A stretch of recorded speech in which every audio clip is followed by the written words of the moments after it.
listeners in the conversation who are now have designated as a speaker, former Cabinet Secretary Moses Kuria, who's a former member of Parliament and a former member of the Budget and Appropriations Committee who has participated in the budget making process in Parliament. Moses, thank you for joining us. Come in.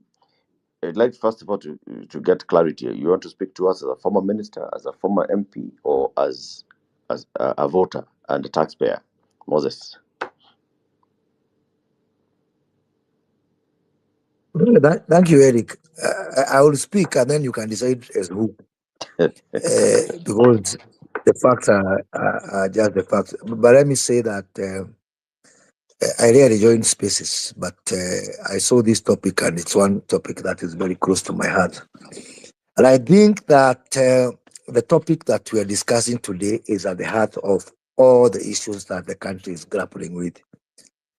I would really have wished even to have this conversation on a wider audience because this is really the crux of the matter. So I have followed the discussion and I just want to say some few things. One, you ask a question, does the public get a chance to you know to say what they want in a budget?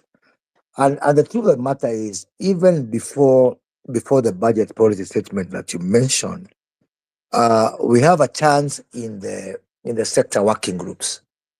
Remember, the budget policy statement is a product of sector working groups, and the sector working groups is really the beginning point of the budget process. But there's still other things which I think the gentleman from the Institute of Public Finance can tell you. There are still other opportunities that exist before then. For example, there exists a checkpoint where public can interrogate the previous budget spending, and I think that is important because what happens is that in this country we come from one budget cycle, we finish, we go to another, and there is no audit of the previous one.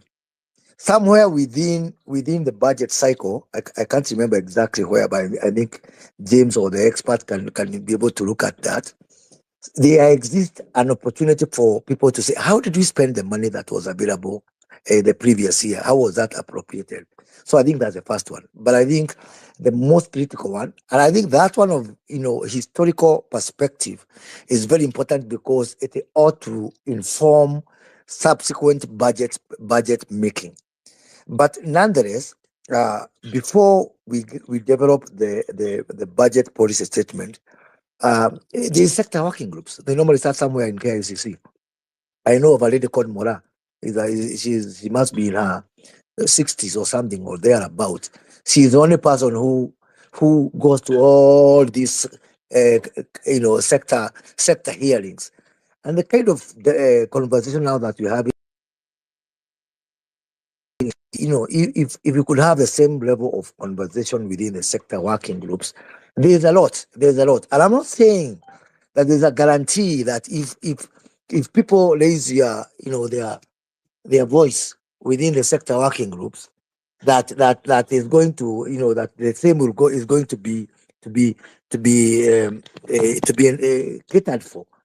But I'm told by my Luya friends that there's a Luya saying that someone who beats a stone says, even if the stone does not answer, on the very minimum, the stone has heard.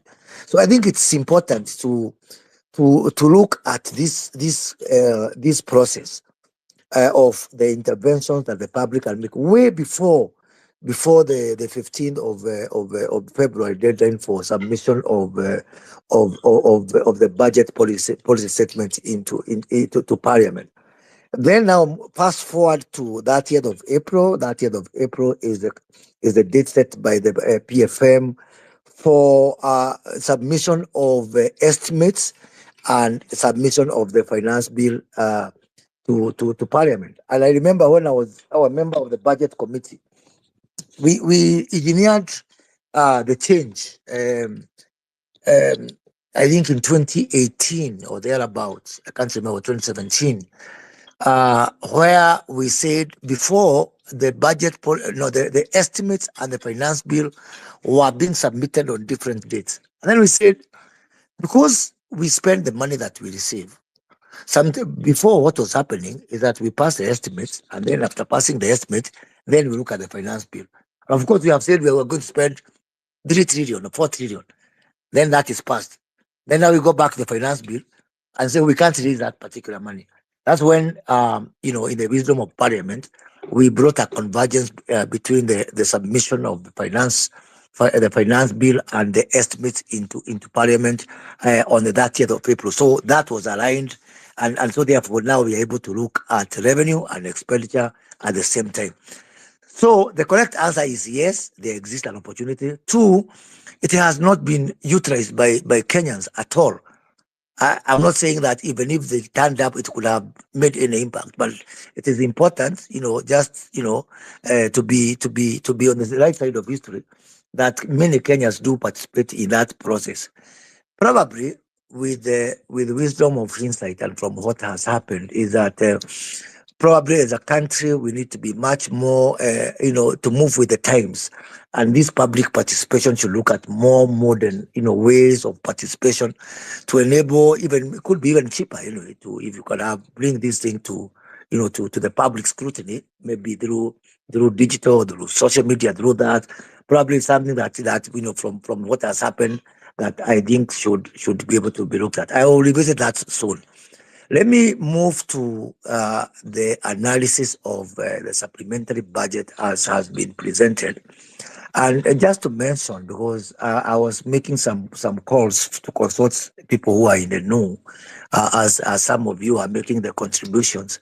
And let me take the issue of transfer to county government. And I think James or someone has correctly said that we moved from 401 billion to 410.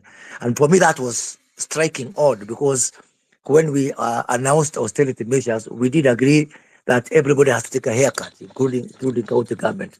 So this revelation for me was startling. So I've made some consultation with some people and said, how can we come from 401 to 410 if really everybody is supposed to take a haircut on the budget?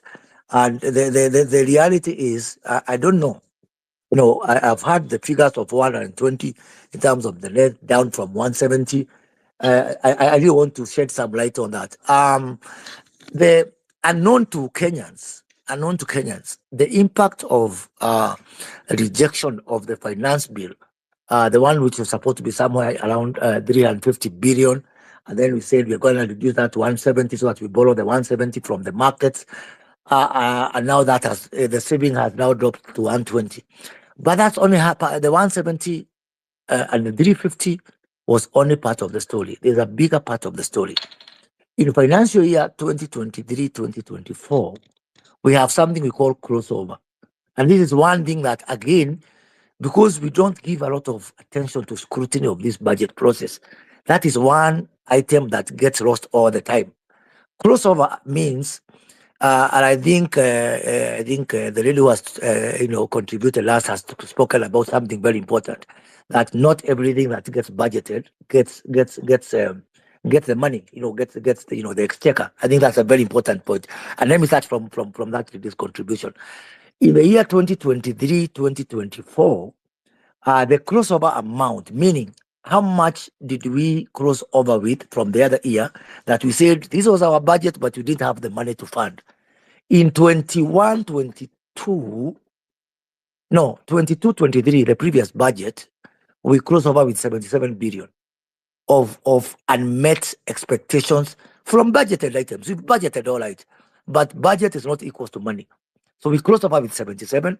And then what we do is that when we open the new budget, we call it the first charge. So we tell MDAs, ministries, departments, and agencies, before you even you look at the money you budgeted for the current year, please look at the people, so to avoid build up of the pending bills. So we closed over with 77 billion on our first year of administration, which for me was warning.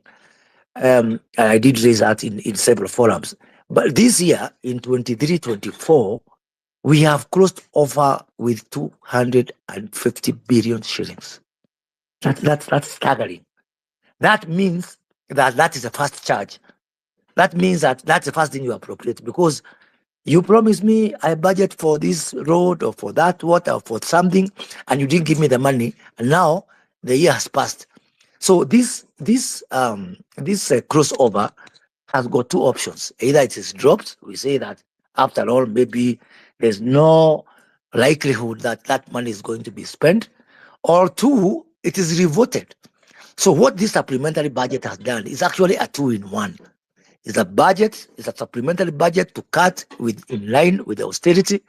It's also a supplementary budget to revote some items of the crossover, which said surely you cannot punish people who had already prepared to spend simply because you didn't give them the money. As to how much of the 250 billion gets devoted in this, I don't know. I need to, to do a tooth comb on the supplementary budget. But just to give you an example, the last month of the financial year, Treasury did not send money to counties. So there is an element of the money of the last month that was not sent to counties that has now been reverted into this year, because counties are saying we had budgeted for this money. So now the figure, the apparent increase from 408 to 410 is, first of all, we moved from 408 down to, I think, by around 20, 30 billion thereabout. But then that has been now undone by the money that we didn't collect, or we didn't get enough money that we didn't send to the counties there. So we really have a two-in-one, and the experts in here can do some number crunching to see how much of the crossover has been reverted and how much that has sort of seemingly diluted, the austerity as has been announced. Let me finish by giving my perspective on austerity generally, or just the holding of expenditure vis-a-vis. And I've had wonderful contributions from people on JSS, on this, on the development budget. Where are we increasing on? Why are we having more subtle decreases on recurrent expenditure, as opposed to development expenditure, which is more, which is the gradient is sharper on that. And I totally agree. The reason is very simple, and I'll be very, very, very honest here. Um, the way our budget process is is fatally wrong, and I think I've talked about this. You can just Google for all my contribution on for my 8 years that I was a member of the budget committee, that I tried to fix this issue. Forget even about my time in government. Our budget process is wrong because I want you to say a prayer for tonight. You need to say some prayers for the accounting officers. Some people call the principal secretaries, who are seemingly are supposed to be in charge of budget. Unknown to people, the way our budget process works, even our accounting officers, they encounter the budget sometimes the same time with the public. They make their presentations the same way that people are saying, oh, we went for this public participation, it didn't amount for much. It's the same thing even within government. Because when we talk about mandarins, when we talk about, a very deep interest, this for me is something very, very, very dear to my heart, because the budgets are owned by some characters called CFOs, the chief finance officers. And what will happen is that the CFOs will do the budget, then present to some desk officer somewhere in treasury. So then treasury will compile everything. By the time even that budget comes to cabinet, first of all, the timelines are very squeezed. Oh, we have got this constitutional timeline. We have to comply with 15th of February for BPS, and so the whole budget process is made at the at gunpoint. You can say that, and that gunpoint is a gunpoint of timelines. And if it is a problem for the public and for people, people who can be able to interrogate, it's even a bigger problem for people within government itself. And that's something that is, we cannot fix these issues until we fix that issue. So we've been grappling with something called zero-based budgeting, and I want to refer you to a report that my committee did in I think 2016 under Mutaba Musimi. We had an audit, value audit, something called the value audit of the budget under Mutaba Musimi. Edward Ouko, then as Auditor General, is the one we contracted. That report is publicly available from parliamentary records. So that you can be able to see the value for money audit of budget, not just from a national government, but especially an audit of devolution and a question of whether devolution is answering to the needs of Kenyans. Now, so Moses, what needs to be done is because, as I conclude, the issue is what needs to be done. We need to provide more ample interrogation on the expenditure, and especially of recurrent expenditure. I am now from this conversation reminded of the terms of reference that we gave on that committee that's looking on debt, and by reflection from this space, I think it is important to expand the mandate of that team to also have a look at how we come up with our recurrent expenditure and to give the public a voice on recurrent expenditure. Because as I've been saying consistently again, that's where the animal lies. That's where the problem lies. To go for more modern ways of allowing the public to participate in the budget making process, not just going for some meeting in KICC or whatever spaces like this and digital that need to be brought in space. And three, I have heard of something called Okoa Uchumi something, and I'm assuming that is a combination of several actors and players within the civil society or something like that. And I think that that kind of a meeting of minds need to be expanded to also include those guys in government who are, because otherwise you'll be speaking to yourself out there. I think a mechanism need to be found whereby those wonderful ideas are also fed into those people who make policy. I thank you. Thank you very much, Moses. James. Thank you very much, Moses. And first of all, it is not lost to us that the current crisis we are in as a country right now was caused by the budget committee that you served in the last two parliaments. That budget committee